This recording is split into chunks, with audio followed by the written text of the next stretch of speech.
अजित पवारांच्या राष्ट्रवादी काँग्रेसकडून भंडारा नगराध्यक्षपदासाठी सुषमा साखरकर यांचं नाव घोषित करण्यात आलं।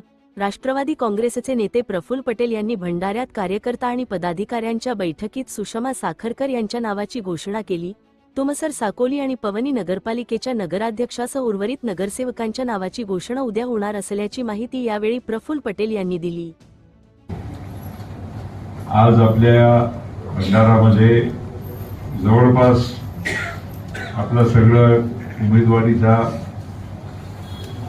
आराखडा तयार झालेलाच आहे।